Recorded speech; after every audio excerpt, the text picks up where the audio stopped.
आज है 7 जुलाई 2026 दिन मंगलवार। Welcome back to clean news UP. चलिए देखते हैं उत्तर प्रदेश की 25 फटाफट बड़ी खबरों को। मिशन 2027 के लिए बीजेपी एक्टिव, योगी केशव संग नितिन नवीन ने दिखाया शक्ति प्रदर्शन। उत्तर प्रदेश विधानसभा चुनाव 2027 से पहले बीजेपी ने संगठनात्मक एकजुटता और राजनीतिक संतुलन का बड़ा संदेश दिया। नितिन नवीन रविवार को योगी आदित्यनाथ के साथ डिप्टी सीएम केशव प्रसाद मौर्य के आवास पर पहुंचे। इस मुलाकात को मिशन 2027 की रणनीति से जोड़कर देखा जा रहा है। लखनऊ दौरे के दौरान बीजेपी ने सामाजिक और जातीय समीकरण साधने की भी कोशिश की। पार्टी लगातार संगठन को मजबूत करने, कार्यकर्ताओं में संदेश देने और यूपी में तीसरी बार सत्ता में वापसी की तैयारी में जुटी है। अयोध्या मॉडल से 2027 फतह की तैयारी में अखिलेश, 100 सीटों पर दलित दांव।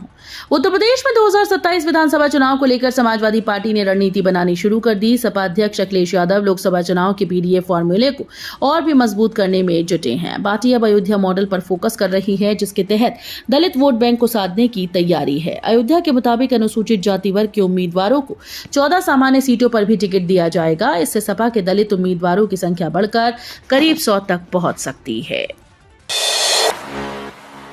राम मंदिर चढ़ावा चोरी केस में हाईकोर्ट का बड़ा फैसला, सीबीआई जांच से इनकार।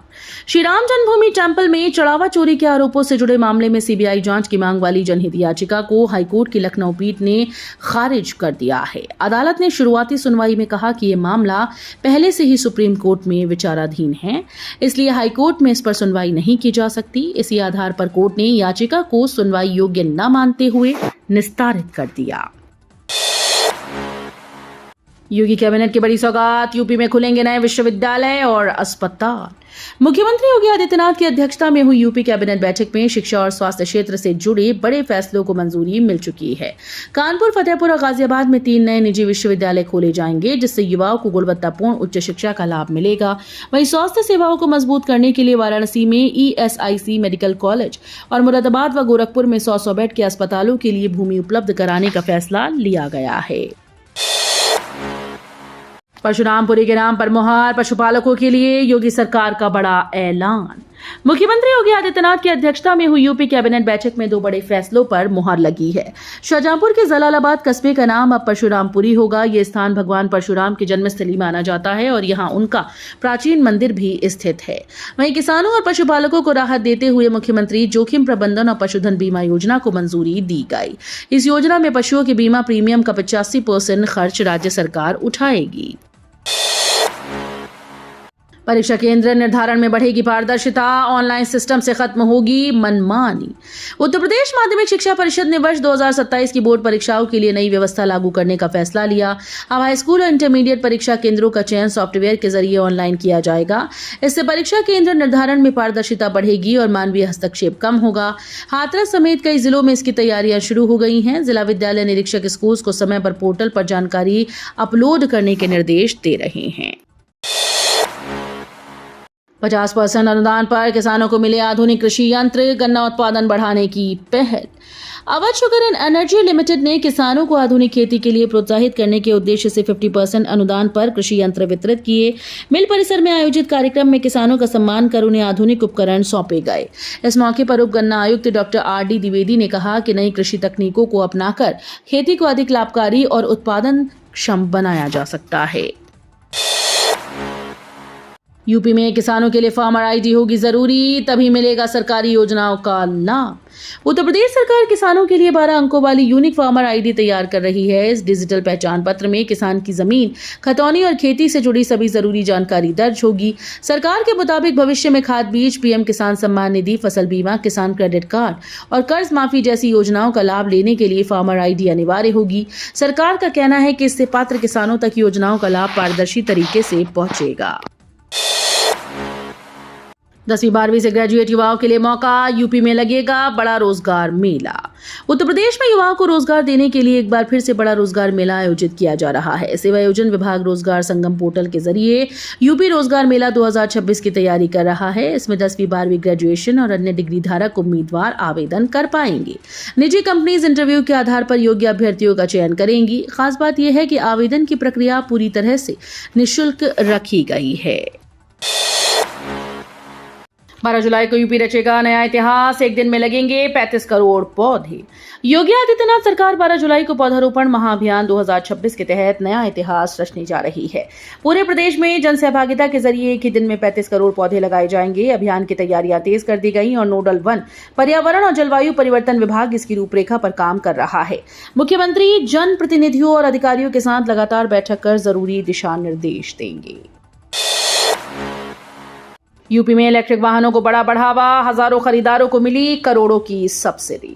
योगी आदित्यनाथ के नेतृत्व में उत्तर प्रदेश सरकार इलेक्ट्रिक वाहनों को बढ़ावा देने के लिए लगातार बड़े कदम उठा रही है। परिवहन विभाग की ईवी क्रय सब्सिडी योजना के तहत प्रदेश में अब तक 43,000 से ज्यादा खरीदारों को 210 करोड़ रुपए से अधिक की सब्सिडी दी जा चुकी है। सरकार का लक्ष्य स्वच्छ, सुरक्षित और पर्यावरण अनुकूल परिवहन व्यवस्था को मजबूत करना है। पश्चिमी यूपी में कैंसर इलाज को नई ताकत, नोएडा पीजीआई में लगेगी हाईटेक मशीन। पश्चिमी उत्तर प्रदेश के कैंसर मरीजों के लिए बड़ी राहत की खबर है। अब नोएडा के चाइल्ड पीजीआई में ट्रांसप्लांट से पहले खून की सिकाई की सुविधा अमेरिकी अत्याधुनिक मशीन से मिल सकेगी। दिल्ली एम्स और लखनऊ एसजीपीजीआई के बाद ये सुविधा अब नोएडा में भी उपलब्ध होगी। पीजीआई प्रबंधन ने करीब 4 करोड़ रुपए की लागत से मशीन खरीदने की प्रक्रिया पूरी कर ली। अगस्त तक मशीन के शुरू होने की उम्मीद है। यूपी में 158 पदोन्नत बीओ को नई तैनाती, ज्यादातर बने डाइट के वरिष्ठ प्रवक्ता। उत्तर प्रदेश सरकार ने पदोन्नति प्राप्त 158 खंड शिक्षा अधिकारियों यानी बीईओ को नई तैनाती दी। बेसिक शिक्षा विभाग के आदेश के मुताबिक अधिकांश अधिकारियों को विभिन्न जिलों के जिला शिक्षा और प्रशिक्षण संस्थान यानी डीआईईटी में वरिष्ठ प्रवक्ता बनाया गया। सीमा में कार्यभार ग्रहण करने के निर्देश दिए गए हैं। लंबे समय से तैनाती कर रहे, इंतजार कर रहे अधिकारियों को इस फैसले से राहत मिली है। केजीएमयू दवा घोटाले में नए खुलासे, बंद अलमारियों में मिल सकती हैं और भी दवाएं। किंग जॉर्ज मेडिकल यूनिवर्सिटी के यूरोलॉजी विभाग में करोड़ों रुपए के दवा घोटाले की जांच लगातार गहराती जा रही है। जांच के दौरान अब तक बंद अलमारियों से करीब 115 मरीजों के नाम पर जारी दवाएं बरामद की गईं, जिनकी कीमत 3 लाख रुपए से अधिक बताई जा रही है। जांच समिति के अनुसार विभाग में अभी 2 से 3 और अलमारियां बंद हैं, जिनमें महत्वपूर्ण दस्तावेज और दवाएं मिलने की संभावना है। ट्यूशन पढ़ाने वाले शिक्षक राष्ट्रीय पुरस्कार से बाहर, शिक्षा मंत्रालय ने कड़े नियम किए। राष्ट्रीय शिक्षक पुरस्कार 2026 के लिए शिक्षा मंत्रालय ने नियमों को और सख्त कर दिया है। अब स्कूल के बाद निजी ट्यूशन पढ़ाने वाले शिक्षक और प्रधानाचार्य इस सम्मान के लिए पात्र नहीं होंगे।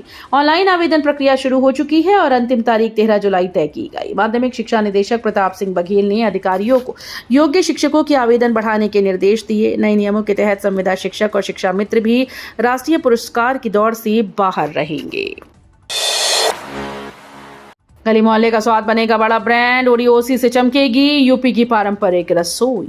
उत्तर प्रदेश के पारंपरिक व्यंजनों को अब नई पहचान मिलने जा रही है। ओरियोसी यानी वन डिस्ट्रिक्ट वन क्यूजीन पहल के जरिए हर जिले की खास डिश को बड़े बाजार और ब्रांडिंग से जोड़ा जाएगा। कहीं आगरा का पीठा, कहीं मथुरा का पेड़ा, तो कहीं लखनऊ के कबाब और पूर्वांचल की लिट्टी चोखा जैसी स्थानीय पहचान को राष्ट्रीय स्तर पर पहुंचाने की तैयारी है। इस योजना के तहत क्वालिटी सुधार, पैकेजिंग, मार्केटिंग और रोजगार पर खास फोकस रहेगा। सरकार का उद्देश्य लोकल स्वाद को बड़ा फूड ब्रांड बनाकर छोटे कारोबारियों और युवाओं को नई आर्थिक ताकत देना है। मुजफ्फरनगर में धन परिवर्तन कराने के आरोप में 12 गिरफ्तार, पुलिस ने सभा पर मारा छापा।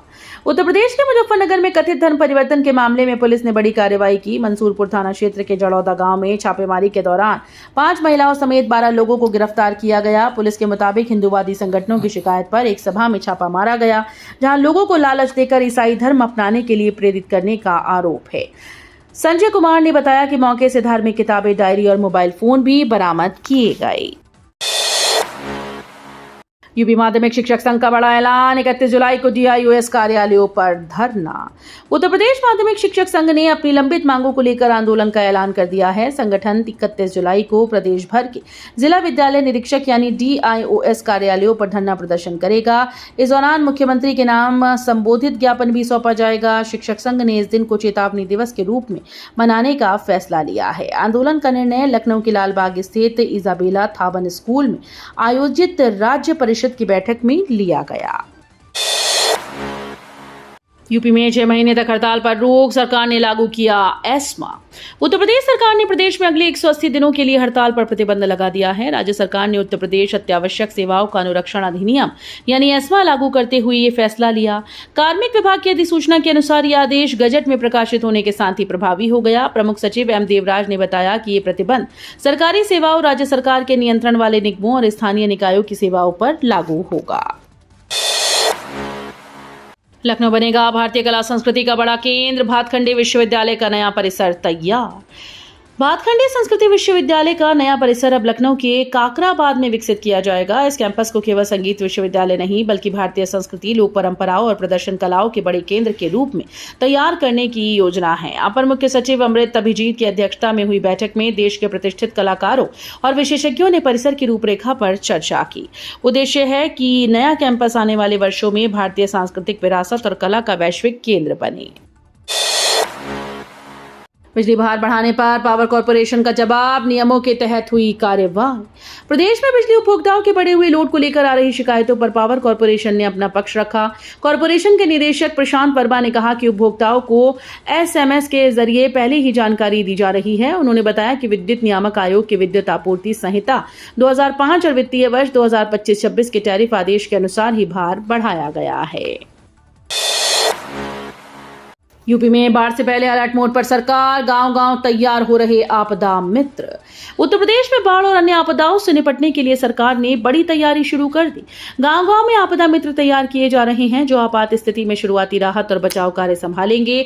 सामाजिक रूप से सक्रिय ग्रामीणों को NDRF की टीम विशेष प्रशिक्षण दे रही है। उन्हें सिखाया जा रहा है कि सीमित संसाधनों में भी लोगों की कैसे तुरंत मदद की जाए। बरेली मंडल में अब तक 2200 से ज्यादा आपदा मित्र तैयार किए जा चुके हैं। खेलों में भी नंबर 1 बनने की ओर यूपी, सीएम योगी ने खिलाड़ियों का बढ़ाया हौसला। योगी आदित्यनाथ ने प्रदेश के खिलाड़ियों को प्रेरणा पत्र लिखकर उनकी उपलब्धियों की सराहना की। मुख्यमंत्री ने कहा कि उत्तर प्रदेश के युवा अपनी मेहनत और प्रतिभा से देश विदेश में प्रदेश का नाम रोशन कर रहे हैं। 65वीं राष्ट्रीय अंतर्राज्यीय सीनियर एथलेटिक्स प्रतियोगिता में यूपी की पुरुष टीम पहली बार चैंपियन बनी और 20 पदक जीतकर नया इतिहास रच दिया। मुख्यमंत्री ने इसे प्रदेश में मजबूत होती खेल संस्कृति का बड़ा प्रमाण बताया। रेलवे में सुरक्षा का नया प्लान, संविदा कर्मियों के बनेंगे फोटो ID कार्ड। रेलवे में बढ़ती आपराधिक घटनाओं पर रोक लगाने के लिए GRP ने बड़ा सुरक्षा प्लान तैयार किया। अब रेलवे ने सभी संविदा कर्मियों के फोटो ID कार्ड बनाए जाएंगे ताकि उनकी पहचान सुनिश्चित की जा सके। इसके साथ ही हर ट्रेन में GRP स्क्वाड तैनात करने की तैयारी है। प्रमुख रेलवे स्टेशन पर बैगेज स्कैनर और एक्सरे मशीन की व्यवस्था को भी और मजबूत किया जाएगा। वहीं गाजियाबाद और वाराणसी में GRP के नए अनुभाग शुरू करने की योजना है, जिससे प्रदेश में GRP अनुभागों की संख्या बढ़कर 8 हो जाएगी। यूपी के इन जिलों में आज ताबड़तोड़ बारिश और वज्रपात का खतरा। उत्तर प्रदेश में मानसून ने एक बार फिर से रफ्तार पकड़ ली। मौसम विभाग के अनुसार 7 जुलाई यानी आज को प्रदेश के 55 से अधिक जिलों में तेज हवाओं, गरज चमक और बारिश की संभावना है। पूर्वांचल, बुंदेलखंड, लखनऊ, कानपुर, पश्चिमी यूपी और रोहिलखंड के कई इलाकों के लिए वज्रपात का अलर्ट भी जारी किया गया है। IMD ने लोगों से खराब मौसम के दौरान खुले मैदान, पेड़ों और बिजली के खंभों से दूर रहने की अपील की। लगातार बारिश से तापमान में गिरावट आएगी और उमस से राहत मिलने की उम्मीद है। तो ये थी आज की 25 फटाफट बड़ी खबरें। अगर आपको न्यूज पसंद आई हो तो वीडियो को लाइक और शेयर जरूर करें। धन्यवाद।